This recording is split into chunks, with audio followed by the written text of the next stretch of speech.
everyone, this is JJ Outlaw. Hi, this is T Outlaw. And we are back with a new episode of the Gourmet Goober podcast. You can catch me, JJ Outlaw, at JJ Outlaw on Twitter. Made it easy for you.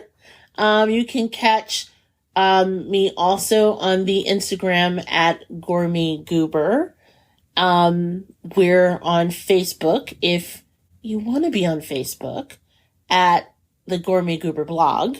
And every week, we start every episode by me saying hello to my hubby, my BFF, that dude. I've run out of ways to say it. The Dark Desperado, I think I'm contractually obligated to mention that now, because we're still in the middle of a pandemic. T Outlaw, woohoo! AKA Big Daddy. How's it going? It is going well. Hi, kids. You can find me, T Outlaw, on social media at Twitter, at T Outlaw, TOUTLAW, and on Instagram at T Outlaw Josie Wells, like the movie. Fantastic. And I know that I mentioned the whole Gourmet Goober blog is part of Facebook. Da, da, da, da, da, da, da. And the reason why I did that with my cheesy opening is the Gourmet Goober podcast, which will now be entering its third year sometime next month, just as a heads up. So we got to get a cake for that. We always get a cake. But the Gourmet Goober started off as a food blog. And this week we have a very special birthday, as the Gourmet Goober is officially turning 9 years old, thegourmetgoober.com. Can you believe it? 9 years old, dude. It has been a long time. Yes. So we started back in 2013, just to give you guys a heads up. Speaking of which, shout out to all my new listeners who, we've been getting a lot of downloads, by the way, which is really cool because a lot of our downloads are from international audience as well. So bonjour to all of our listeners in France. And hell, we got like a ton of listeners from Ireland too. Yes, we did. Isn't that awesome? Unexpected, we'll say that. Yes. So for all of you guys in Leicester, I think that's how you pronounce it. Hello. Top of the morning to you, or whenever you're listening. Ta-ta. But, yeah, before we became a podcast, the Gourmet Goober was a blog. I started in 2013. We called it the Gourmet Goober, just as an FYI for all you newbies out there. It was based on a nickname that my dad gave me years ago. My father, who is an amazing cook, was the one who taught me how to cook as well as my siblings.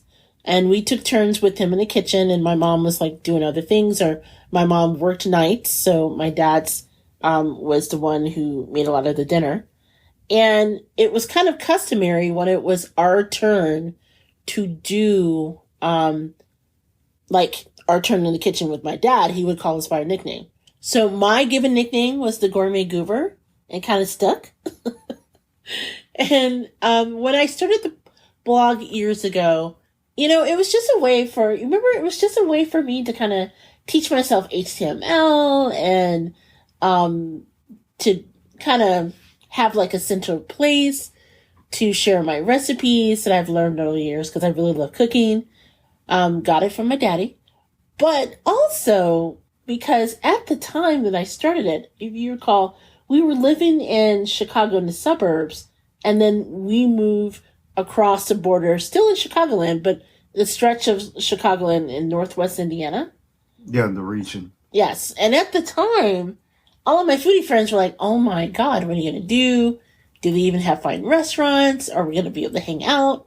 And what I find is, even though the region isn't really known for their fine dining, they have like a ton of places that I have found, and I've met some incredible foodies, and it's really kind of a neat community that has tightened over the years. It wasn't so, it was kind of non-existent when we started years and years ago, but it's really grown over the years, where people are more vocal about it. But yeah, I just wanted a place that I could, you know, teach myself HTML, you know, customize Tumblr, because we started off with a Tumblr blog, Tumblr theme, and, you know, if I could share a picture of, like, you know, my aunt's chicken and waffle recipe, or your mother's Italian beef recipe, which still I get a lot of questions about from the old readers. They love that recipe from your mom, by the way. It kind of gave me a place to do it. But honestly, and we talked about this off mic, right? Because I don't want this to just me running my mouth, but what we found was that it kind of changed the trajectory of my life in terms of my job. It did. Because at that time, I was really working in a non-creative space. I was working in sales, of all things. And what I found was when I was working in sales that I wasn't really happy with it. I was good at it, but, sadly, there was a lot of people that aren't always on the up and up when they do things for sales. And I didn't want to be one of those people. I used to tell you all the time I didn't want to go to hell to make a commission. Right. And when I started it, I just sort of took a break as I was trying to figure out what I was going to do in my career. And when I started the blog, oh my gosh, my life totally changed.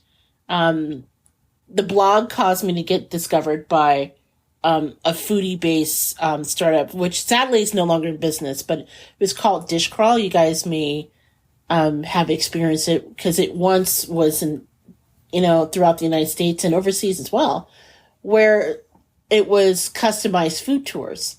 And I was named a Dish Crawl brand ambassador. And I had an opportunity from there to, make strides and be on television and be on the radio and be featured in articles. And yeah, it was kind of a crazy ride, right?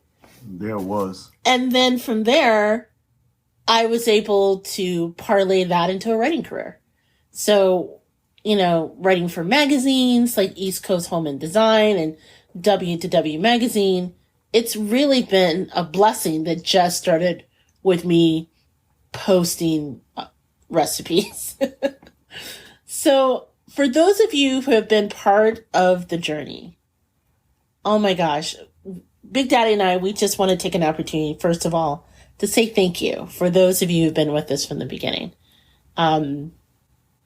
It's just been an unbelievable blessing, and I am tremendously grateful for the opportunities that this experience has afforded us. And about 3 years ago, we decided that the future of the Gourmet Goober brand, we really wanted to do something more than just focus on local things in Chicagoland, although there's so much to do. So that's what led to us creating the podcast. And the podcast is heard in over 30 countries, and it's just insane. All of the ways that we're really growing, and we're just getting started. So this is me just saying thank you to everybody who helped us grow and help make this possible. I'm just filled with a lot of gratitude and awe that what we have done so far and the plans that we can't share yet, but the plans that are coming. So yeah, just wanted to start off our segment just going into that. I'm sure you have some thoughts as well. To the best of my knowledge, I enjoyed the journey from the blog and like the different places we went to. Like, I know we did we went to a place, I believe it was Hog Fight. Oh yeah, the hog fight where we had like that. We were like, somehow we wound up being like guests, like judges at this big, what was it, like a barbecue fest. Yes. Where people came from all over the Midwest. And displayed their wares. And that was insane. Yes, it was. I also remember going to a couple openings of Fogo de Chao, which meant like free stuff, or discounted stuff, but like at least for us, but like no, it was the free. reinvention of Meats West. Oh, that was free. Yeah. Free bowl of bacon. I enjoyed that very much. Although we were puzzled by that. Yeah, remember that like weird place that we went to where we found ourselves in a Mardi Gras parade led by Pac-Man? Oh, it was in Schaumburg, right? Yes. It was like level 287. Right. It used to be this like adult. It was kind of like Dave and Buster's on like super crack. yes, that's exactly what I was thinking. Dave and Buster's on crack. It's no longer with us though. It was sponsored by Nintendo, and they had like this midnight Mardi Gras themed party that they invited some bloggers and people from the area to go to. And yeah, we were wound up in a Congo line led by Pac-Man. In fact, you know what? The funny thing is, I think that was one of the first time that we recorded a Gourmet Goober podcast. We had some test runs that we called Goober Bites. I'm trying to post them so you guys can hear them. They're really bad. I didn't know anything about audio production or mics or anything right then. We did it on our phones. But that was us driving home after that insane experience. And I listened to it the other day and it was hilarious. But it was fun. Yes. I just want to thank all the great restaurants and people who partner with us. Some who unfortunately are no longer in the Chicagoland area, like Season 52. Again, we mentioned Dish Crawl and some of the great places that we were able to do foodie crawls, like in Crown Point, Indiana. We led a mega one in Chicago and West Loop. We had a great experience in Valparaiso. That was my first experience. The people at the Post Tribune who's really been supportive of us when I was doing that and did a great feature on us back then.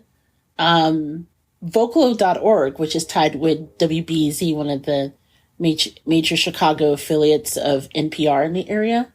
Yeah, all of those have just been an amazing partner, both in the blog and some of the foodie exploits that we had tied to it. So, yeah. But I just wanted to dive in that first and foremost because, yeah, it's kind of a big deal. You know, we celebrate the fact that we're still podcasting because, you know, many podcasts don't get off. What was it, like the 7th episode? Yeah, somewhere between 7 and 10 episodes is about the initial run of most podcasters. And this will be episode number 57, I believe. Yes. Yeah.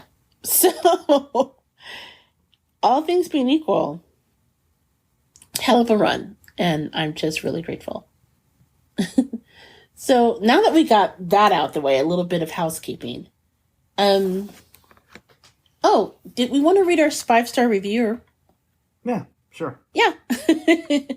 Oh, before we dive into the other part, I think we've mentioned on a previous podcast that we're really grateful for people who share about the Gourmet Goober and rank us, because that's a great way for us to grow as an organization. So, yeah, you can totally support us by, you know, buying Goober swag. In fact, just a side note, really appreciate if you do. There's a link in the show notes. Mugs, aprons, we gotcha. But you can also support our show just by giving a 5-star review on not Amazon, Apple. And we got a 5-star review. And what we decided to do, and we also mentioned it on the previous podcast, is whenever we get these type of reviews, we'll thank the person on air and share the review. As long as it's nice. I mean, if you write a review and talk about, you know, my mother's sister's nephew's cousin, you know, I'm not saying we're going to lay hands, but I'm just saying we may not read your review then. But ordinarily, we would just share the review if necessary. And this is not my policy. This is a policy. What was it? The Black Guy? The Black Guy Who Tips podcast? Yeah, Rod and Karen came up with that. Yeah. As well as the interracial John. So we got a review from Roland Hendrick. So thank you, Roland. And he said that the Gourmet Goober were a great show. He really enjoyed all the episodes. Thank goodness for the Gourmet Goober, and thank you. So, yeah. We should come up with, like, some music or something. I know the interracial John plays, like, the theme song to Rocky, but we don't have Rocky money yet. No. You know, that I don't even know if we have to pay for that a little bit. No, I will wait for the public domain. I'd rather, like, tap on bongos. And... Well, what did you do before when we were talking about it? You made this, like, fun sound like, 5-star! I'm sorry, what was that again? I think it was, like, 5-star! I thought you said it was too loud. Well, no, you did it too. I didn't take it out in post. I said it was too loud, like, up against the mic. You can still do it. Yeah, I think the only one I had was 5-star. See, that works. Stars of 5. 5-star. I gotta work on it. Yeah, I think so. So, outside of our birthday, Big Daddy, how was your week? For the most part, my week was good. The only thing that bothered me, because I always have a riff, is I discovered, like, the biggest thing now is, of course, everything is in shortage. And the thing that bothers me now is, man, you go to get things and, like, potato chips, whether it be anything in a bag or Gatorade bottles, and, you know, we learned about shrinkflation, which is like, you get the same bag, you basically get less chips, but you're still paying the same thing. Or you get Gatorade bottles that seem to be a little thinner. Like, every single time I pick up a Gatorade bottle, I'm getting, like, different shapes or, you know, slimmer designs, but I'm still paying the same amount. Shrinkflation is a thing. Okay. Well, I know what you're saying.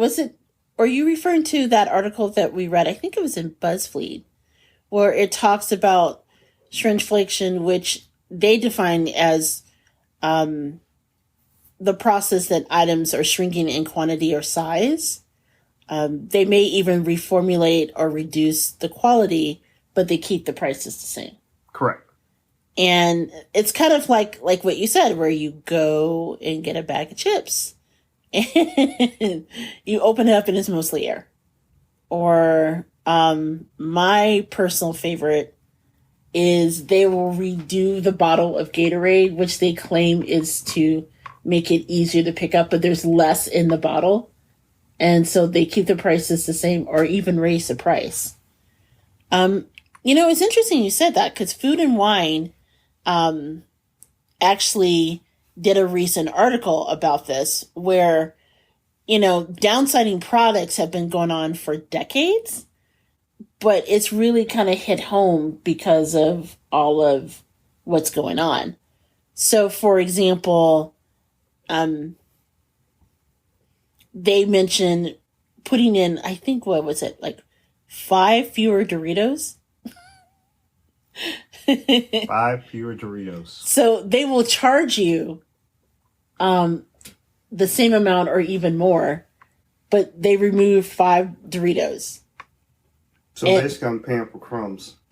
Pretty much. So Frito-Lay confirmed that they dropped the weight of bags from 9.75 ounces to 9.25 ounces.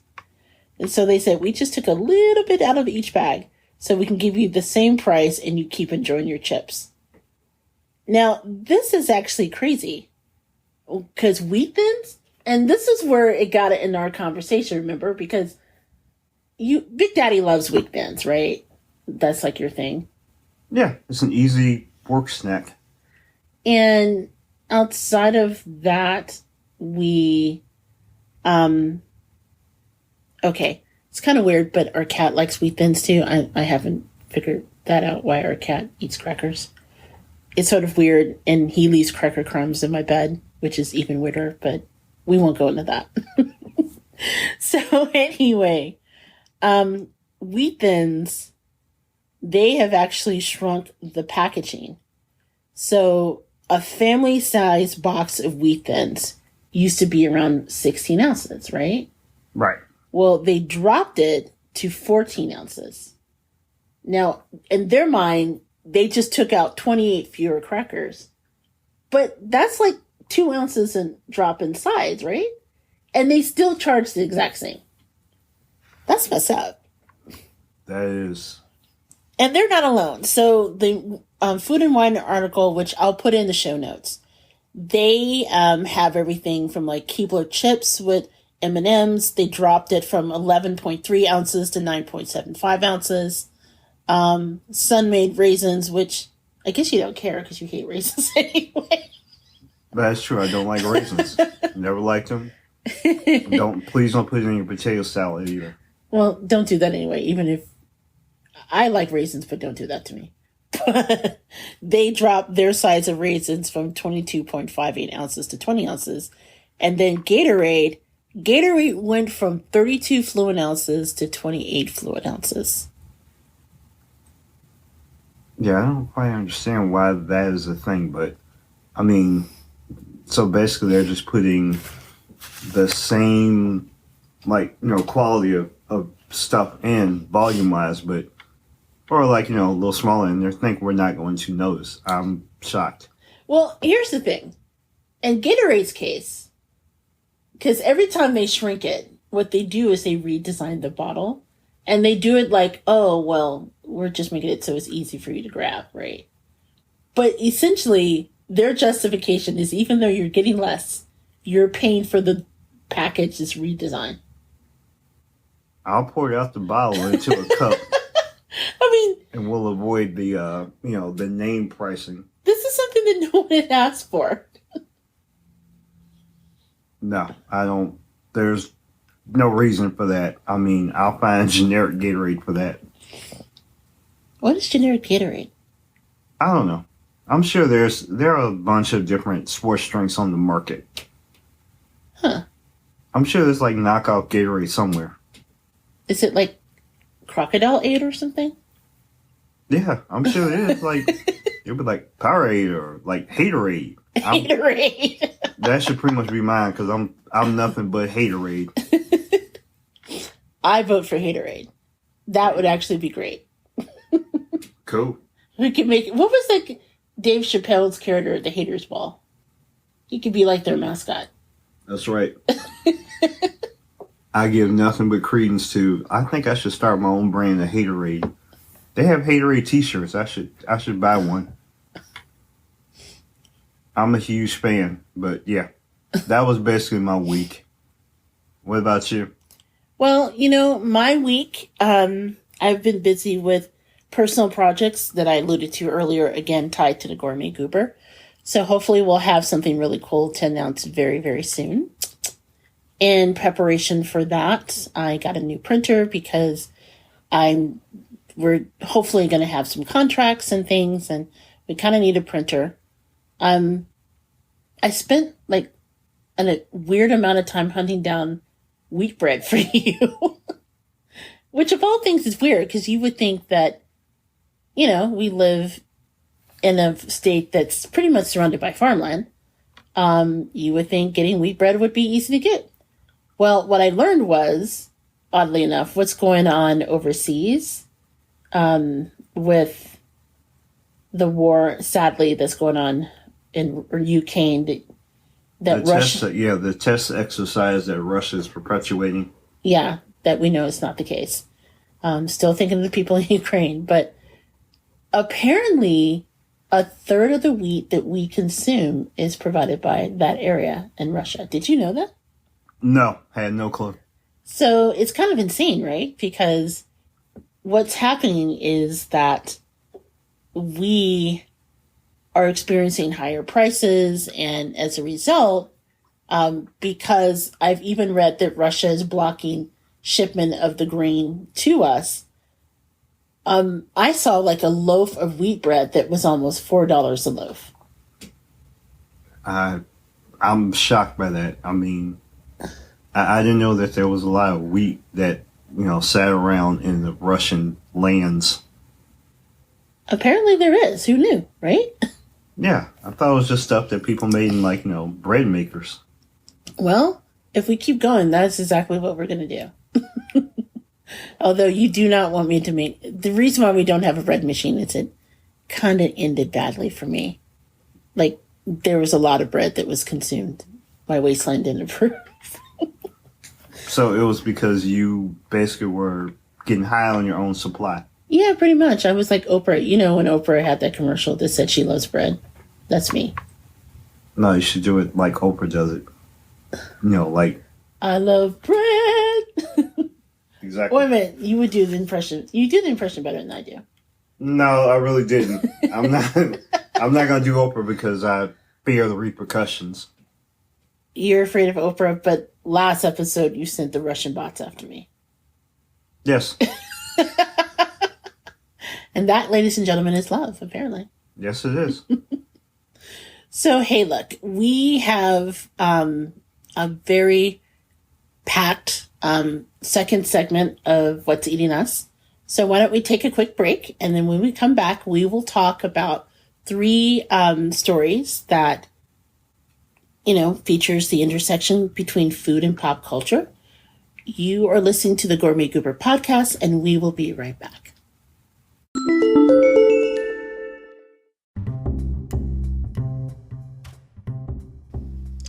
Do you know who struggles with creating ideas? People who are actually creative. But do you know what really sucks about being a struggling creative? It's that frustration of starting a new skill, the unbearable phase of being stuck with new ideas, and of course, never knowing when or even how to make a profit from your ideas. You know that feeling, being a jack of all trades but master of none. Well, the Conscious Creative Corner podcast is the podcast where real creatives share their secret formulas on how to be irresistibly profitable in their field. So that way you can be a jack of all trade and a master of your money. So if you're ready to leave behind the frustration and exhaustion of not knowing how to live profitably, head on over to the Conscious Creative Corner podcast, where you can gain the skills you need to be a successful magnetic creative. Find it now on Apple Podcasts, Spotify, and Anchor FM.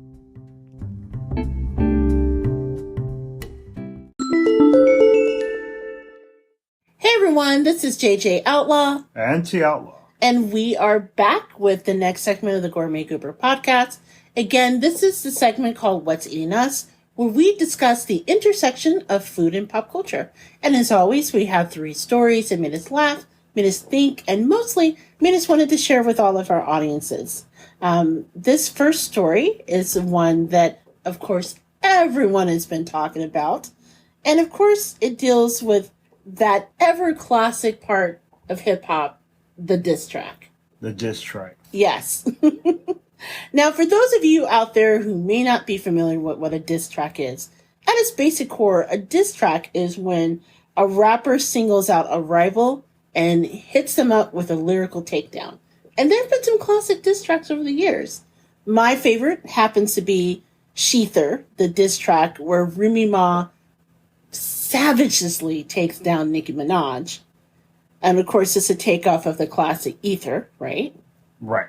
Then, of course, there's been other diss tracks like NWA versus Ice Cube.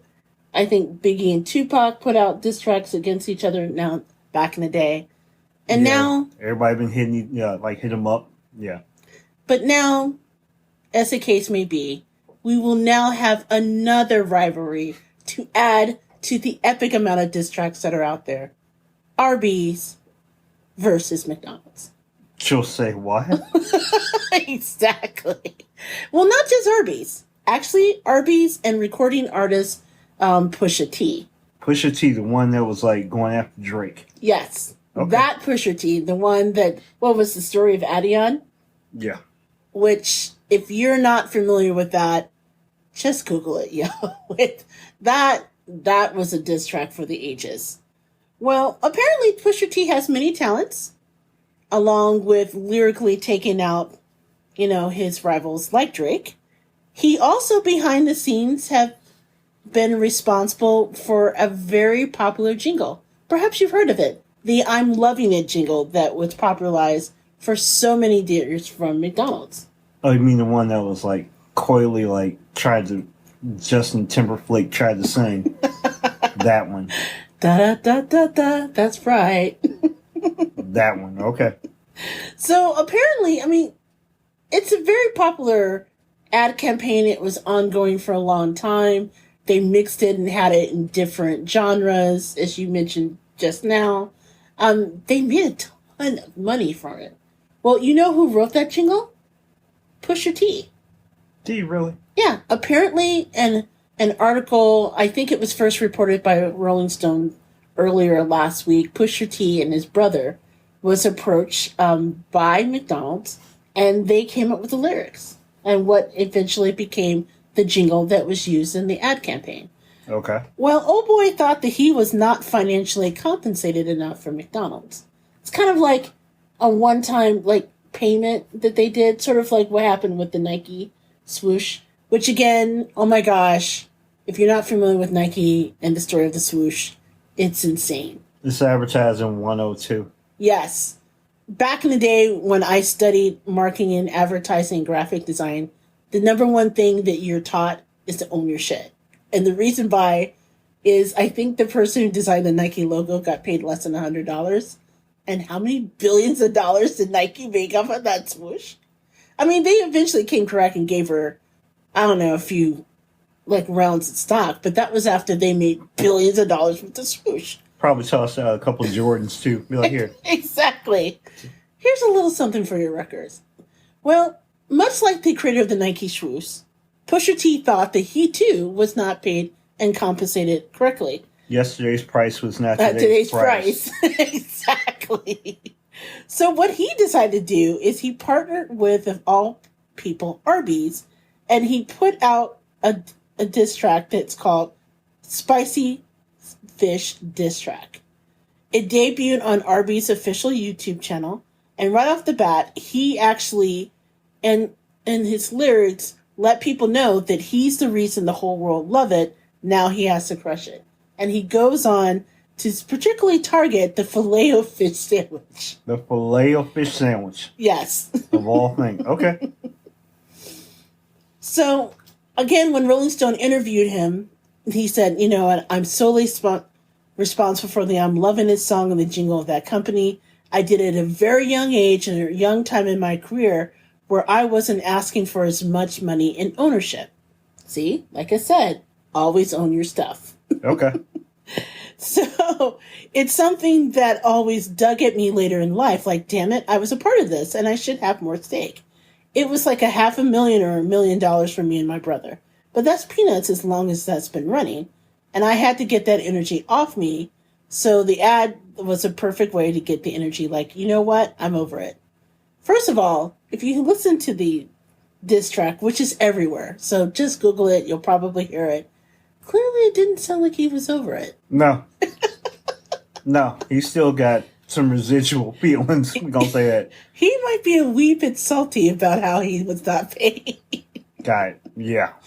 But that said, Arby's using the track to promote their own fish sandwiches, which was featured prominently in the video.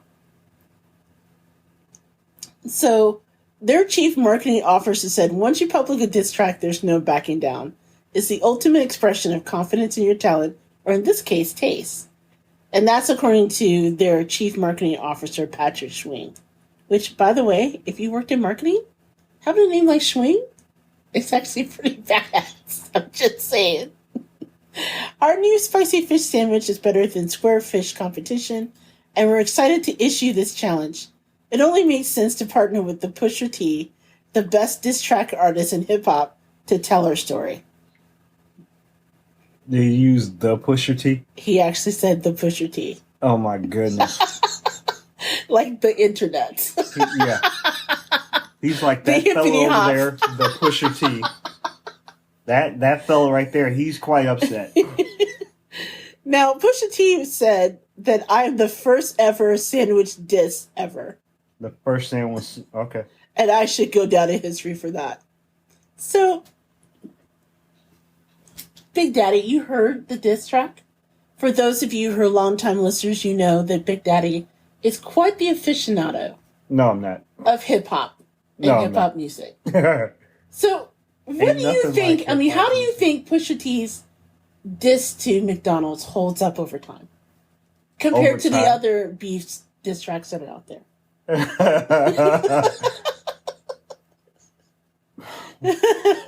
The best way I'm gonna just go through this cleanly is just to say, one, he had residual feelings. One, he did put out an authentic diss track. Yes. How long is it gonna hold up? About as long as Pusha T's anger holds up. Yeah, I was like, yeah, he came with vibrance. We'll give him that. He threw flames. So does it compare to Ether? No, nothing can compare to Ether or Sheether. There's just no. There's nothing like there's no Vaseline in this one, yeah. There's no Nice. flame, no fire, nothing. I'm sorry, but yeah, at the same time, it's kind of the concept of we know why you mad, but at the same time, this is what you mad about. You did them a service. Yeah. Here's the funny thing, okay? I've been noticing how other brands have been responding. Yeah. Like, hilariously enough, Popeyes actually retweeted the diss track and said, and like, quote the tweet, subquoted the tweet, the girls are fighting. You know what? I've determined that Popeyes from time to time is the Mariah Carey in this. Popeyes stay winning in social media, okay? Yeah, they just show up and they be like, okay. I don't know They're who like does the their- RuPaul. They just show up and like, yeah, y'all need to work and just walk away. Keep taking their checks and keep walking. I don't know who does their social media, but seriously, their petty is on point, one. Yeah. But then two, here's the thing. I read, and I can't remember, it was like Forbes or, and researching for the story, but just in the past week that they dropped it, like it hadn't even been out a week yet, Arby's has received $8 million in worth of ad exposure. Okay, I'll give you that. $8 million. $8 million is a nice, pretty good chunk of change. So just going back to Pusha and why he's mad, I hope Arby's like reimbursed him and gave him some equity on that. Yeah. But here's my question. $8 million worth of ad exposure, right? Yes. Did they actually sell a single sandwich? Because at the end of the day, I've still not gone to Arby's. Get a sandwich. I'm sorry. I'm sorry to say what? Did they sell a sandwich? How many fish sandwiches did they sell with that? Did Arby's sell fish sandwiches? Yeah. Probably none. Wait, maybe one. Wait a minute. I'm willing to say probably they paid Pusha T $8 million worth of these little fish sandwiches. Well, no. I mean, that's how much the ad exposure was worth. It's kind of like, when when Popeye's chicken sandwich became so damn popular that we went online and told other people when we should have just kept it to ourselves and we caused a shortage. Yeah. And it was like millions of dollars in ad exposure, us going online and sharing. Like, seriously, Black Twitter, we all need to collectively know the when to stay quiet. We caused the sandwich shortage, right? Yeah. But all jokes aside, though, seriously,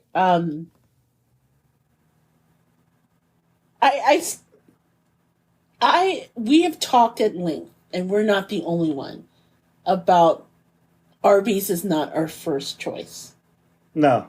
And they probably paid Pusha T in like Arby's coupons.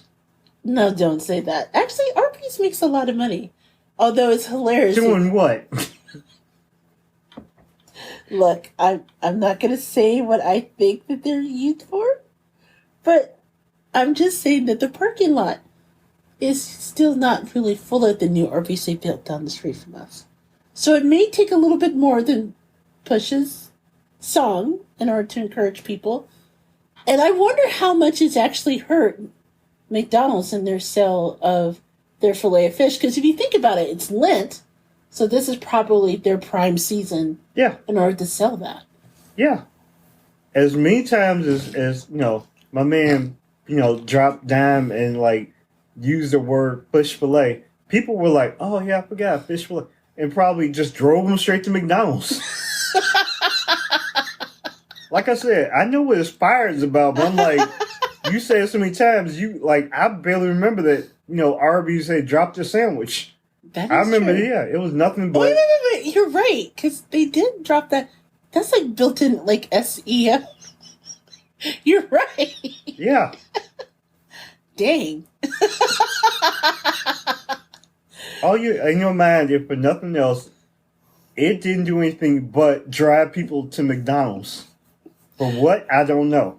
But you know what? This is actually a brilliant thing. So, what do you think it's like the next... What do you think if the next collaboration diss track in order to drive sales of sandwiches? Like, what restaurant... Like, for example, to build on the last conversation we had about McBroken, I think that Jack in the Box should do a diss track against McDonald's and their milkshake machines. Yeah, Jack in the Boxes, they stay on, like, you know, in somebody's DMs. So honestly, I would like to see a diss track from Jack in the Box. What else? Yeah, I'm thinking Hardee's has got to be, like, starting to, like, wax with people. Yeah, Hardee's would probably have a beef with a lot of people, actually. Yeah. They just strike me as that kind of brand. Yeah, because I like to call Hardee's, like, the walking Biggie Smalls of like, you know, the food chain, because there's, like, you basically go in there, you getting clogged up. Oh, no. You know who should put out a diss track? And this is not a fast food chain. Okay. Hamburger Helper. Hear me out. Remember back in the day, and this ties to the food blog, when Hamburger Helper, like, dropped the hip-hop album? And we listened to it. It was actually pretty good, right? Yeah. They should just put out their... They should just do a collaboration.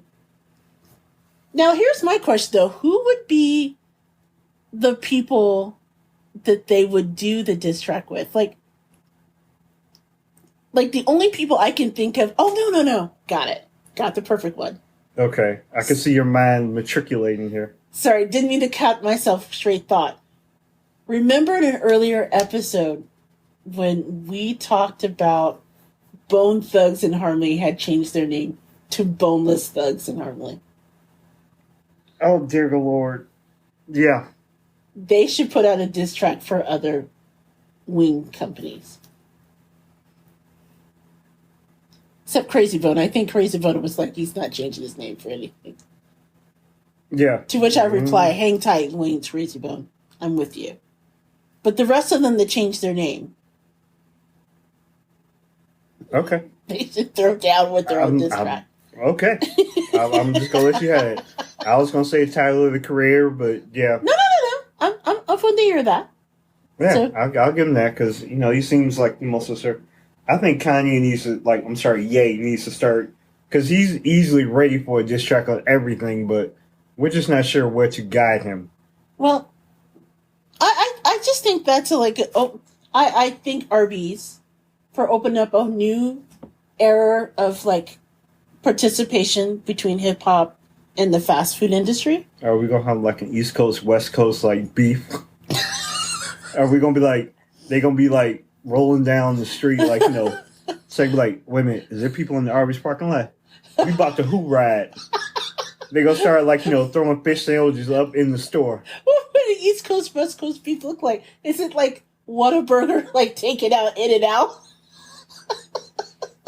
I don't know if they got the capacity to do so, but they could try. What Crystals And White and Castle. White Castle? Also, I'd like to say for the record, it's White Castle, not White Castles. That was my mistake. Dang it! Yes, it is. White Castle and Crystal. Yes. North, south. Mason-Dixon line, straight up. There we go. Straight up, man. Mm-hmm. It can go in different genres of different food, too. So, like, Publix in the South can take on, like, Kroger up north. Okay. Although Publix would win because they are the best grocery store in the entire world. They're awesome. I think Kroger would like to have a discussion with you. Kroger on line 1. Kroger has the best cakes, though. Gotta say. Well, we wish Pusha the best of luck. Hopefully he gets all his ducats for this night's track. Yeah, we like to give you props. I ain't here to mess with PT, but all right, you know, I'm sorry to tell you, your bars were straight up. They were tight. I like them. Same time, I think McDonald's made more money off your track than Arby's did. I'm just saying.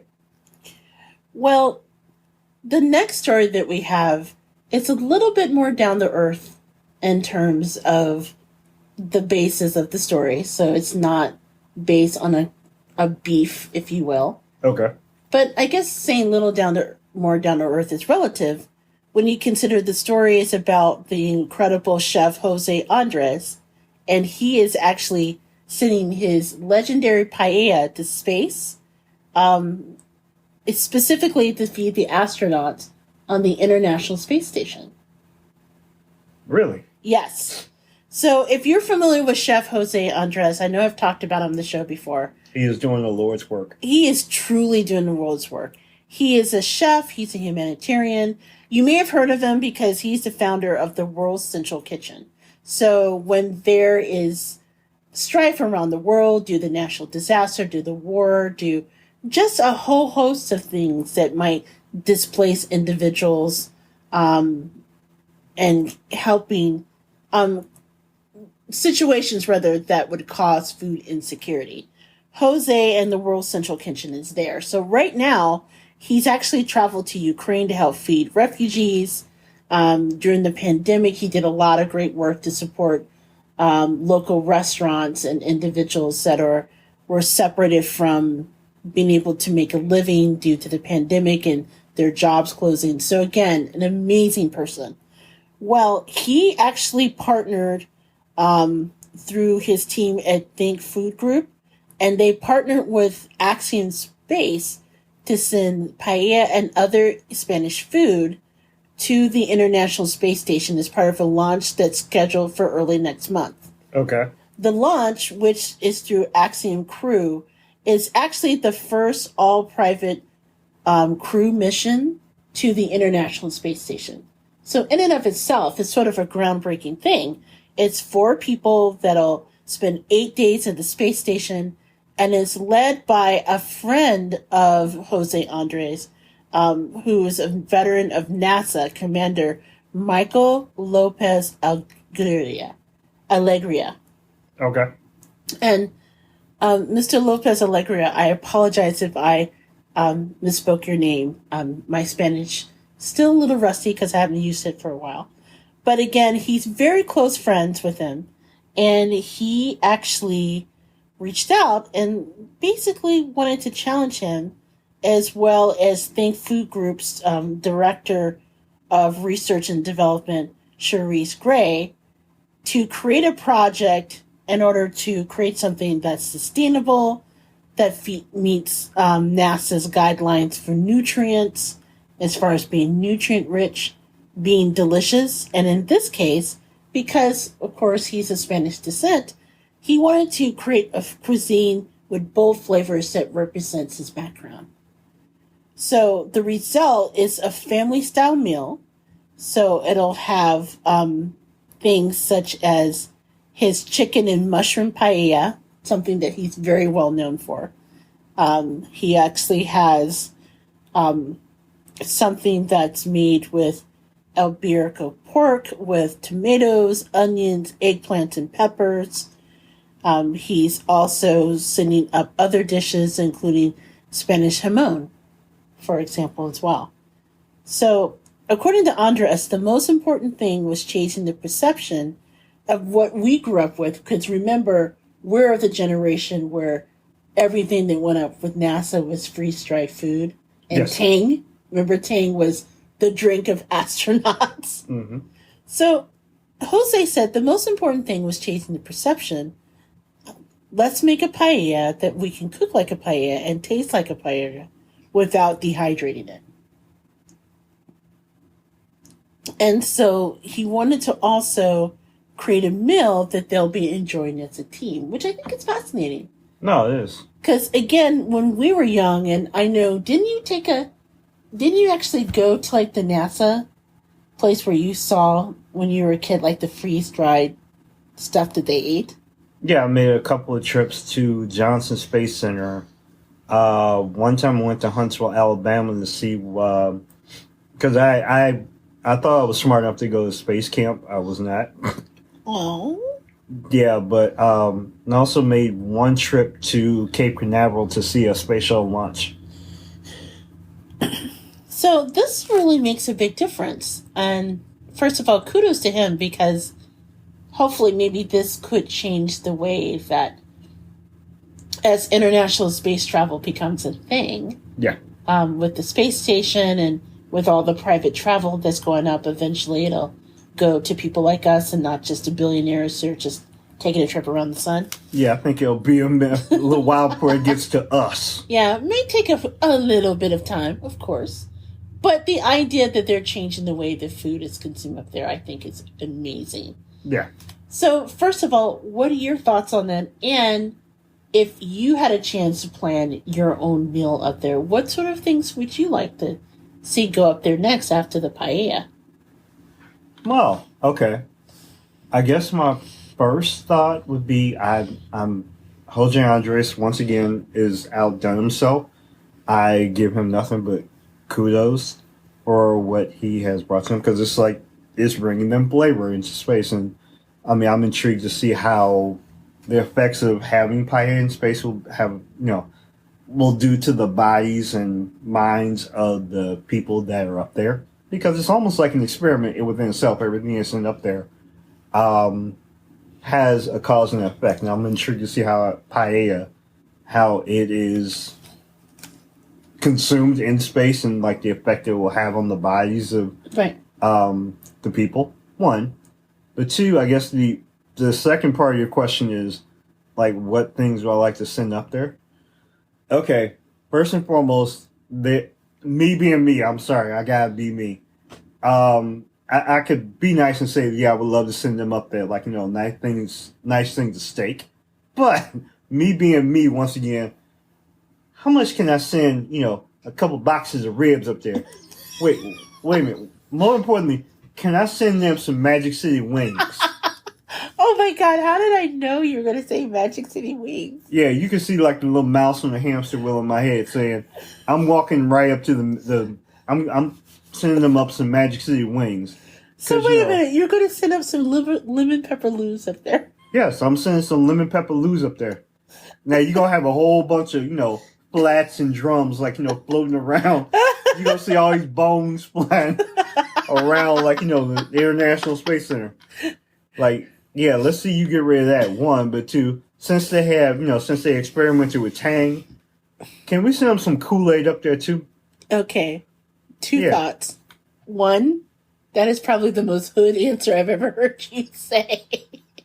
And two, in reflection to our previous story about owning your stuff, I really hope Lou Williams got some kind of equity for the lemon pepper Lou that gets sold from Magic City. Because think about how much money they made off of that story. Now, Lou Williams wants to thank us. He can send us another package. See, I'm down for the equity too. Since I'm promoting you, well, technically, you're promoting Magic City. That's okay. If Magic City would like to send me another box of wings, or a bag of wings at least, I'm willing to listen. You know what? I can order you some wings. It's just off of Gold Belly. I'm trying to get a hookup. Can I just say, as a side note, how awesome as a wife am I? How awesome a wife am I that for your anniversary present, I got you wings from a strip club? It was an entertainment club. Male adult entertainment club. Okay, if you guys are new listeners, Magic City is a very well known adult entertainment club in Atlanta. It's a very well known establishment in Atlanta. But believe it or not, they're actually nationally renowned for their wings. And I ordered their wings off of Gold Belly for an anniversary present. Yes. Because I'm like, well, what do I give the foodie who's had everything? Of course, Stripper wing. Stripper wangs. And we would like, once again, me personally, I was like, say bless you. Because those were some excellent, delicious wings. First of all, best wings I've ever had in my life. Let me just say that one. And let me just say, they came frozen and we had to reheat them up and they were still amazing. And then two, hearing from your coworkers about how they thought you were married to a badass because I gave you stripper wings for an anniversary present. Yeah, I'm not even gonna lie. There were some people I told about it, and I was like, hey, I thought it was smooth. But when my boss told me they were cool, I was like, wait a minute, hold on, player. This is when we got shut down all social media. We can't have this. I was like, hey, that's TMI. We need to back that up. But yeah, it was nice, very nice. But yes, so I would like to bless the people of the International Space Station with some lemon pepper loos, some flats, and some plats, and some drums, and make that happen. Well, I guess mine is a little less audacious. Honestly, when I was thinking about a practical meal that I can send up there, my first thought immediately was the croque monsieur sandwich. The croque monsieur? At Tony's Patisserie in Chicago. First of all, again, I cannot say this enough. That sandwich is amazing. The Goober is a big fan.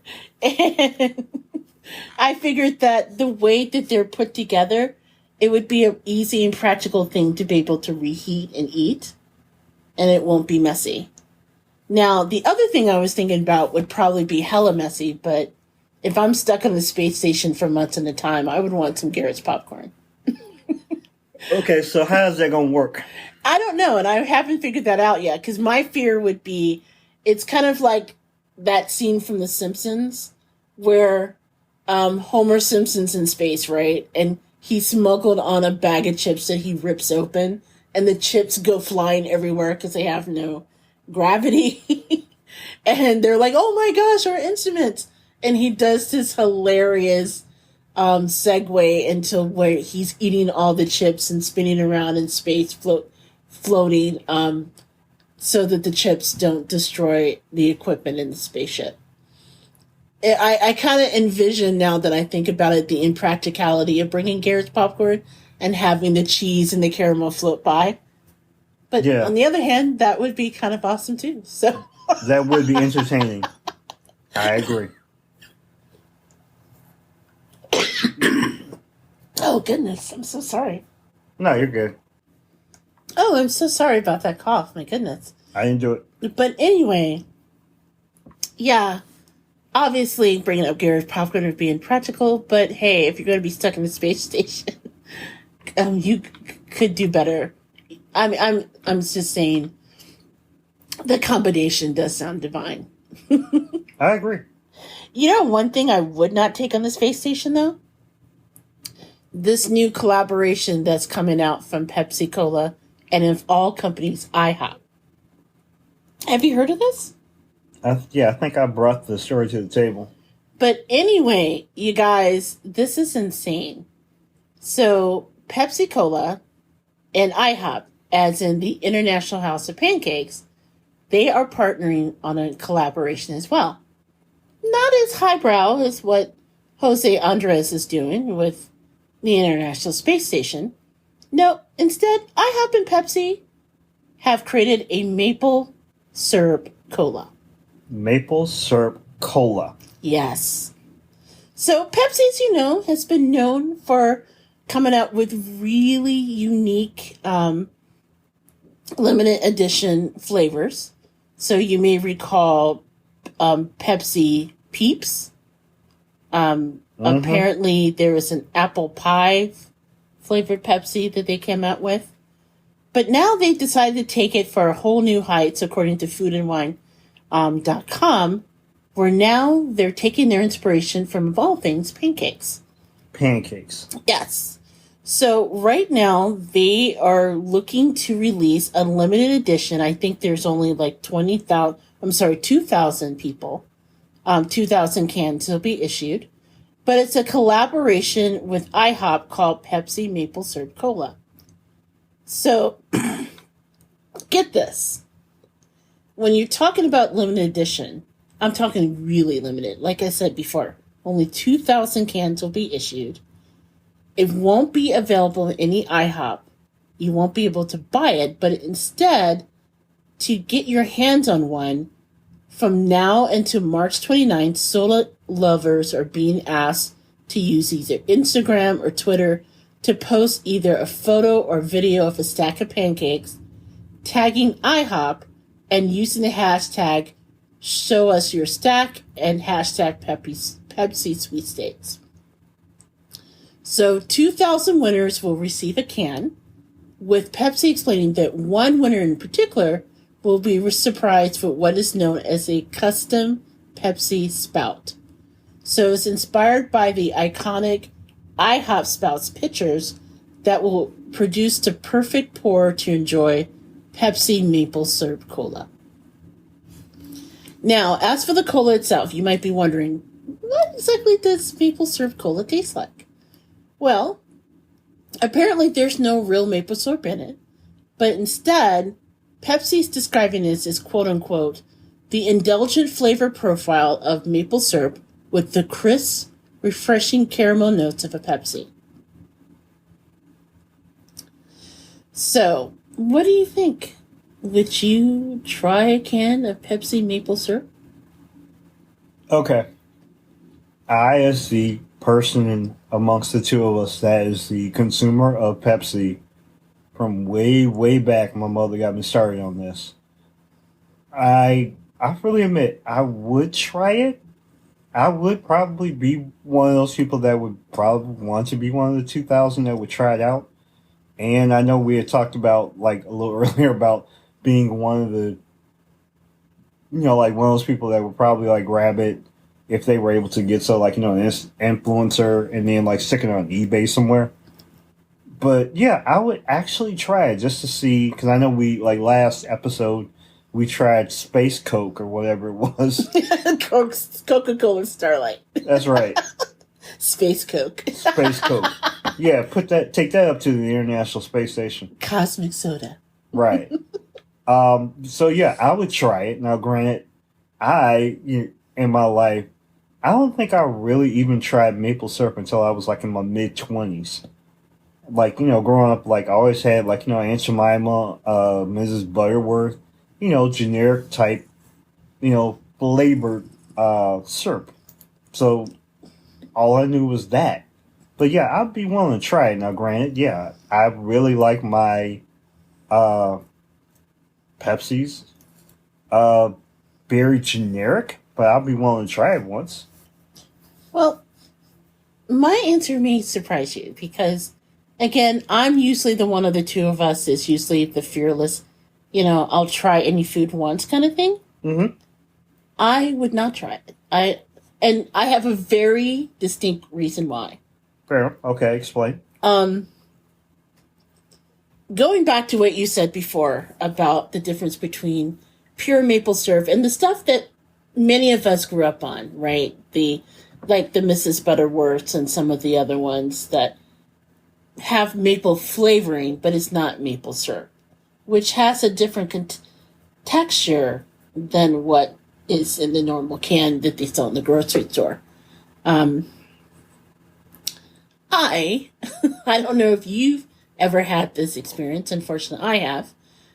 Where years and years ago in summer camp, I was actually dared to chug some of, I think it was Mrs. Butterworth from the bottle.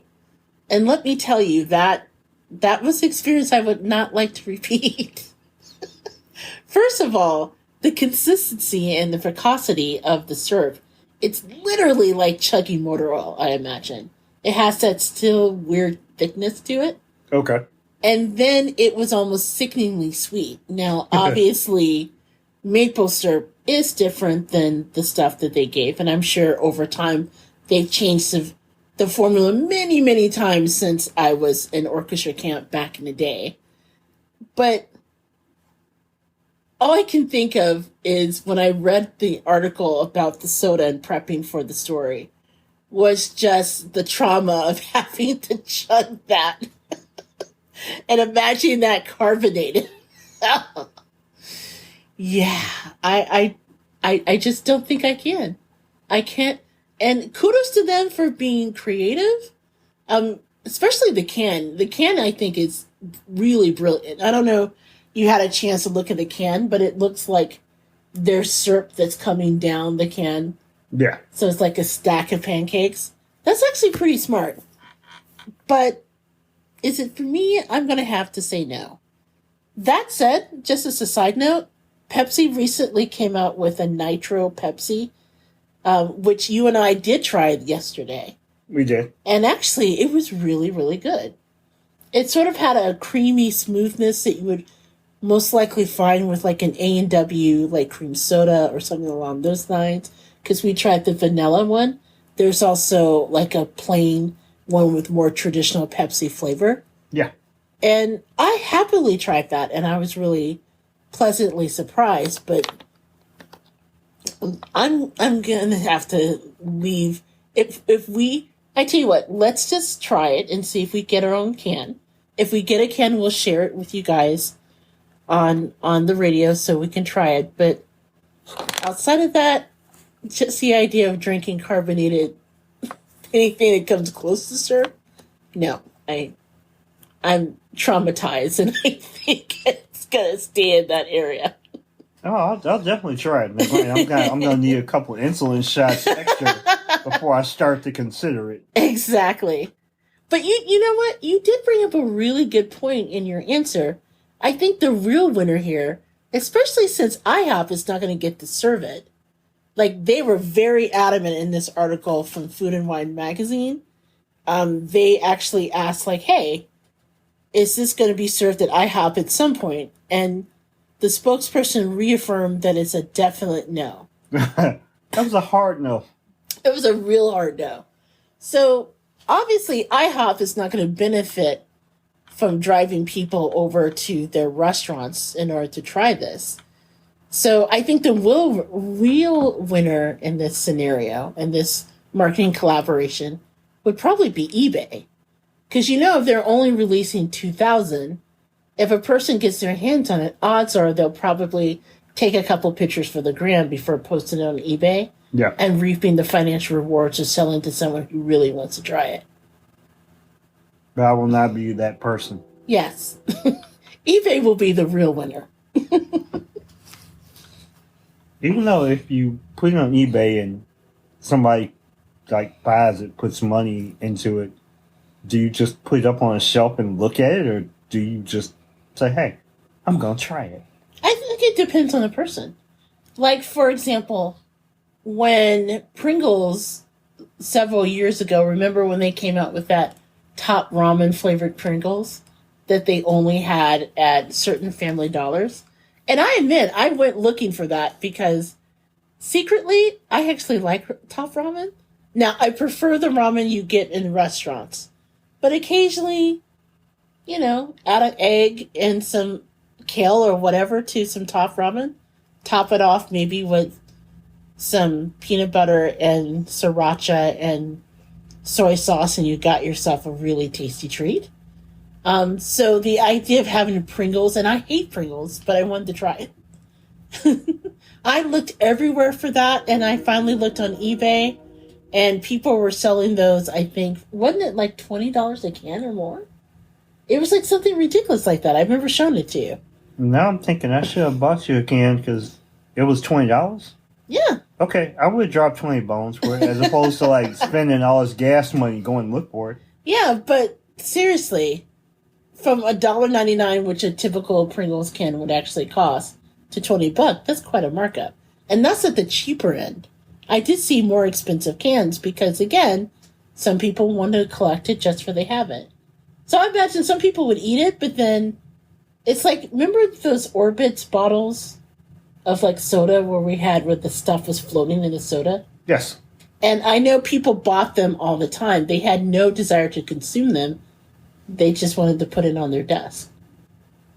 So it could very well be like that as well, going back to what you said, where I imagine if you pay like $1,000 for a can, which I could honestly see the can going for, if you're on that end, you're probably not going to drink it.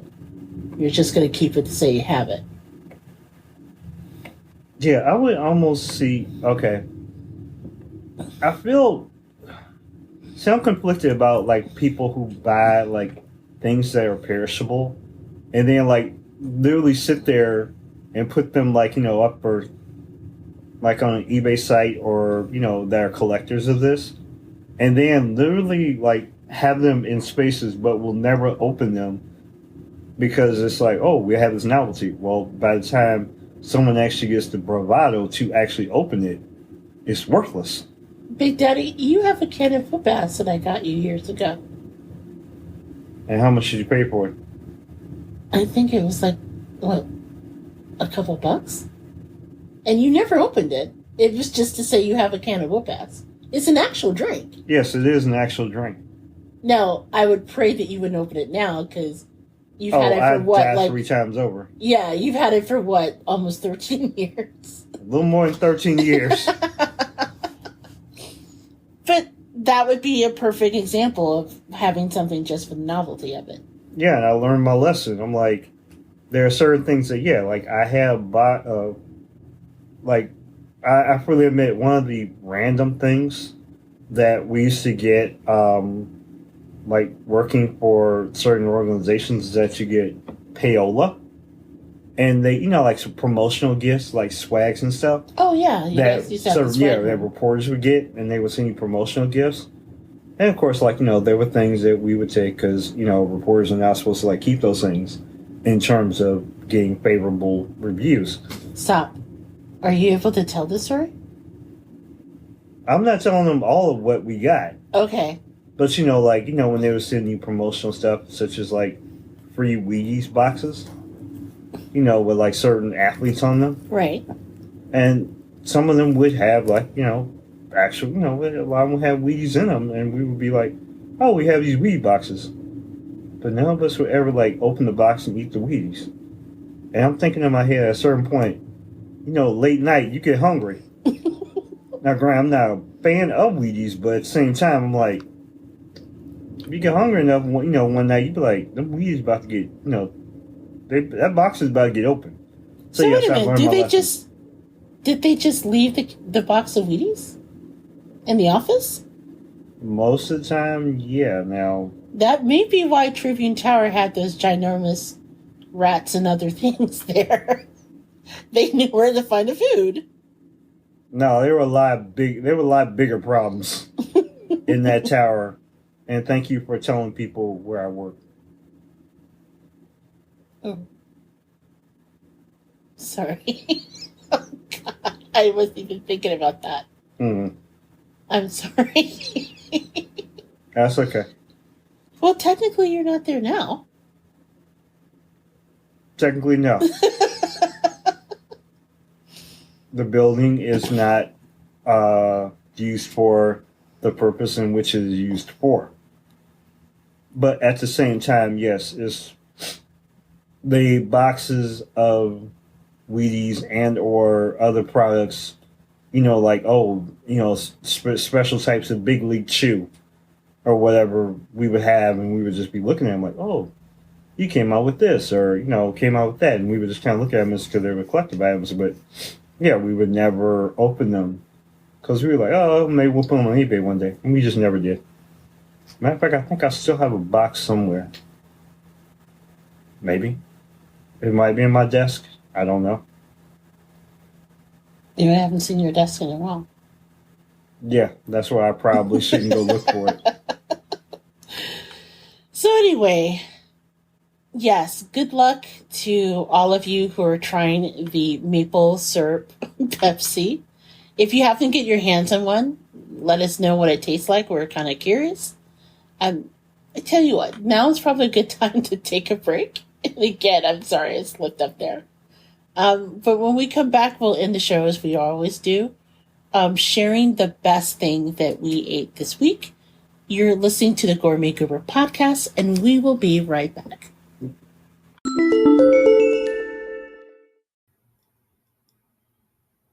Hey guys, this is JJ Outlaw. And T Outlaw. And we're the co-hosts with the Gourmet Goober podcast with a very important question. Are you a little gourmet or a lot wretched? Or maybe you consider yourself gumbo worthy. Hey, if the answer is yes to any of those questions, then you need to tell the world with your very own Goober swag. From mugs and aprons to t-shirts and sweatshirts, it's the perfect way to show your love for the Gourmet Goober podcast and, help us keep the lights on in the process. So if you are a little bit gourmet and a lot wretched, head on over to gooberswag.com, that's gooberswag.com, and get your very own Goober gear today. Tell them Big Daddy sent you. That's right. Tell them. Hey everyone, this is JJ Outlaw. Hi, it's T Outlaw. And we are back with the last segment of the Gourmet Goober podcast, where we share the best thing we ate this week. So no matter if it's from your favorite restaurant, a hole in the wall, a franchise, maybe a recipe that we have fallen in love with, we want to share our contributions and yours as well about, the really great things that is out there to grub on. As always, we want to invite you to give your contribution. And if you want to share the best thing you ate this week, drop us a line at thegourmetgoober@gmail.com. Again, that is thegourmetgoober@gmail.com. And maybe we will read your contribution like we're doing today on today's show. So, Big Daddy, let's get started with you as always. What is the best thing that you had since the last podcast? The best thing I had, nice and quickly, is I know that we may have spoken about this on a previous episode, but it's one of my favorite little hole-in-the-wall spots. It's this place called Steel City Cheesesteaks, which is on the west side of my hometown, which is Gary, Indiana. Gary, Indiana. GI. GI. My favorite spot to get cheesesteaks when I'm in a rut. I just need to run over there, grab a couple of, and they make a whole bunch of different types of steaks and sandwiches. But it was my favorite spot. Hit it up real quick. Got a couple of cheesesteaks, got back home, was able to get them down really quickly. I was a big fan. Still see cheesesteaks, West Side Gary. I think it's just off of Chase Street. But I did have one thing I just wanted to add. I remember I was watching a documentary this weekend on just various contributions that African Americans have contributed and or women. But I remember there was a story in reference to Amanda Seales, who I am holistically afraid of because girlfriend is real, and I mean super real. I know she relayed this story once about she was in a spot and she was talking about having a BLT sandwich. Oh, is that when she told the joke about it and she got the notes back saying that it should, the producer of the show she was on gave her a note, right? Correct. It was a note that she, a note in reference to how to bump up the story. And it referenced the fact that the BLT was a good sandwich, but they were really looking for a blacker sandwich. And we died laughing, right? Because we're like, dude, what the hell is a blacker sandwich? Yeah, I'm like, I know you want to punch it up, but what's exactly would be a blacker sandwich? I mean, a BLT is a BLT. It's a universal sandwich. But I'm like, what exactly is a blacker sandwich? And I asked myself, and I submit to you, the audience, what exactly would be a blacker sandwich? I mean, there's still see cheesesteaks, because it's cheesesteaks. I mean, it's not like Philly cheesesteaks, but they're good cheesesteaks. Or, you go and you get, because I know I've been to a lot of places that have cheesesteaks and lemonade, but I mean, it's just cheesesteaks. Or You go get a couple chicken sandwiches. They're just random chicken sandwiches. Not to be a stereotype, but my question is, what's exactly would be a blacker sandwich? A blacker, like, what is it, like hood or sandwiches? That's my question. Okay, well, first of all, going back to your choice for the best thing you ate this week. Yeah. Really love the cheesesteaks over at Steel City Cheesesteaks. It's probably one of my favorite places too, right? They give a lot of different options, and their foot long, their large sandwich is longer than a foot long, right? I believe so. Yeah, it's like insane. We couldn't fit it all in their oven to reheat it. That said, I would say the Philly cheesesteak over at what's his name is hella black, because they sorry, I'm not sure why this is happening. My phone just did something weird. But the Philly cheesesteak over there, well, they're hella black in general over there. You know? Yes, I'll be willing to admit, yes, they are quite black. In terms of getting the sandwiches on CPT. But they're worth waiting for. Seriously. It's just one of those things that it doesn't matter where you place an order or anything. You know you're going to have to wait. That's with everything. I don't know, though. What would be a blacker sandwich than the Philly cheesesteak? Well, I know Arby's is trying to say the sandwich from Pusha T is hella black. Or their fish sandwich, but I would not name that as one of the... No, it wouldn't be a blacker sandwich, because the only way it would be blacker is you burn it, which Arby's can do. I'm just confused by that note, though, what they meant when they told her that to Amanda. I mean, would it be a chicken sandwich? I mean, I'm just thinking in terms of stereotype and us and fried chicken. Yeah, I was trying to avoid the stereotype, but yeah, like... What are your thoughts on that, since you brought it up? Well, I know we had talked about, reference to, steaks or fish, or, of course, like I said, I was trying to avoid the stereotype of the chicken. Well, no. The whole thing about the blacker sandwich is built on the stereotype. So right. Go free, because that's probably what he was thinking. Yeah, I'm thinking, like, what exactly are you asking for? Like, a ghetto version of a McRib? Well, I honestly don't know. Yeah, I know we laughed at it for like a good 15 minutes. Yeah, I once again, I would like to hand out to the audience of questioning what exactly would be the most serious thing. I'm like, the only thing I think of is like going someplace and getting a pork chop sandwich. I just cannot submit a good, valid answer to a question of what would be a true blacker sandwich. I mean, like, I know that there are, sandwiches that are charred really deeply. That's the only thing I can think of is... No, that's like a black in sandwich. Hey, they asked for a blacker sandwich. That's the closest I'm going to get. Having grown up against, the food down in New Orleans as a child, I could say that's very different. No, I truly am perplexed trying to answer what would be a good answer for a blackened sandwich other than like a really hard fried pork chop sandwich. The only thing I can think of is, remember that place that we went to when we visited Indianapolis? And they had the deep fried lobster sandwich.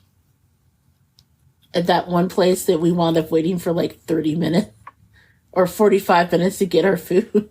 Yeah, I want to say it was like a King's Fish or someplace like that. Your brother knows it better than I do. Either that or going back to the pork chop sandwich, that delicious greasy pork chop sandwich that you get at what's his name in, Bridgeport.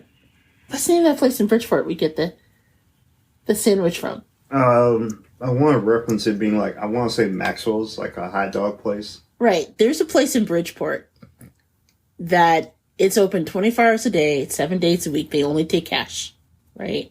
I'll put it in the show notes. It's Bridgeport being a neighborhood in Chicago. Just outside where the White Sox play. Yeah, literally within driving distance of the White Sox stadium, right? But this little place is open, like I said, 24/7, 364. I think they close on Christmas Eve and reopen the day after Christmas, right? But let me tell you, baby, they have this like pork chop sandwich. They keep the bone on it, right? So you got to be careful when you bite into it. But they like top it with like hot peppers and onions and mustard and you name it. It's greasy and messy, and it is one of the best things to eat. And the cool thing about it is it's relatively inexpensive. Like I think you can get it under $6. And everything they serve comes with fries, and you get like a lot of fries. So you can eat pretty much like a king for like $5 or $6 and get in a sandwich or a burger or a hot dog, and including a can of a soda. They said their prices haven't changed in, I don't know how long, but yeah, that would probably be the blackest sandwich I could think of. Okay. I could, yeah, that's a good try, yeah. But yeah, we'll once again open it to the people if they want to respond to us on our social media. What's exactly would constitute a really good black or sandwich? Then yeah, we'll listen to it, and maybe we'll talk about it on a future episode.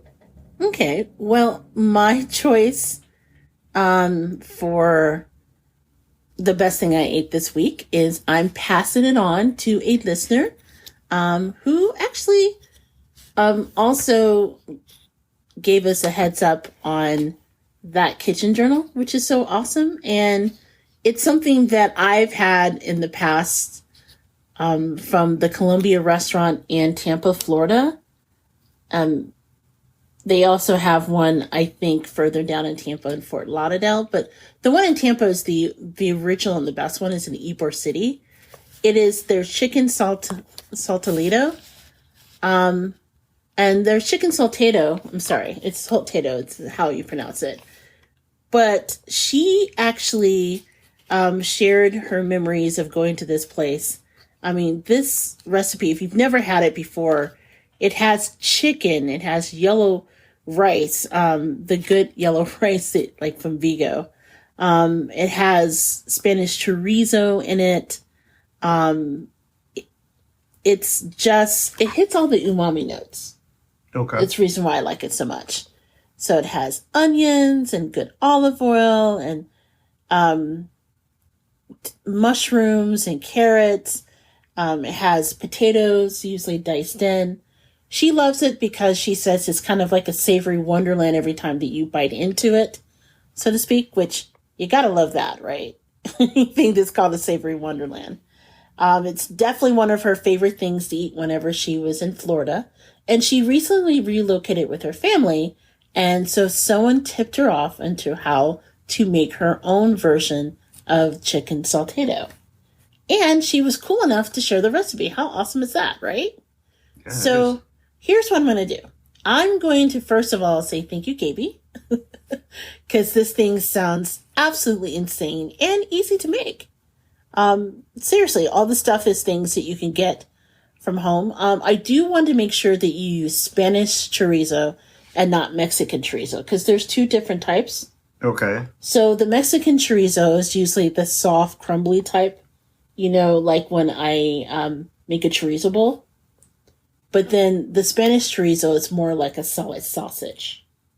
So I'm just looking at her recipe right now, which absolutely looks divine. So I'll put it again on thegourmetgoober.com, and I'll have a link to it in our show notes.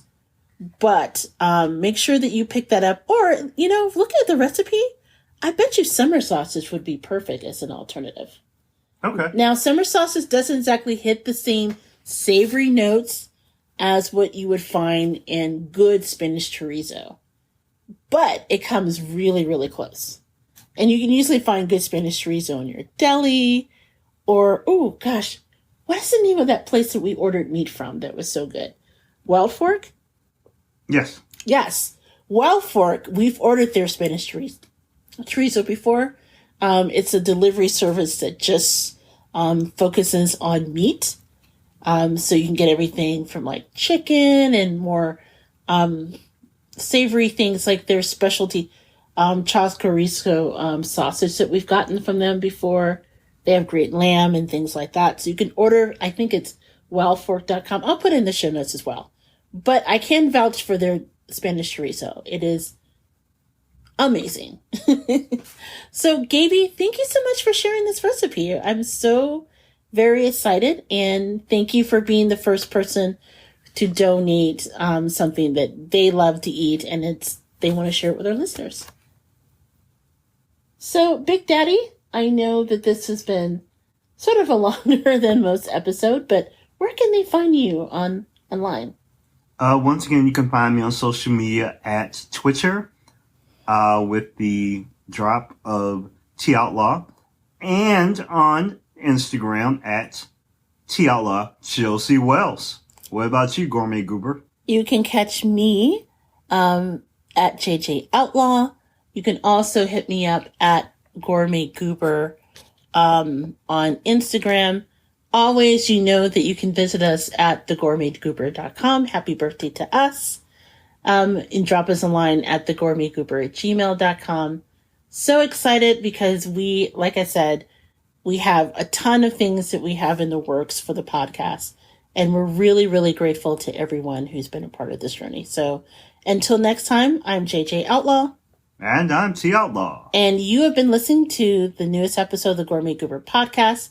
Thanks again. Until next time, happy eating.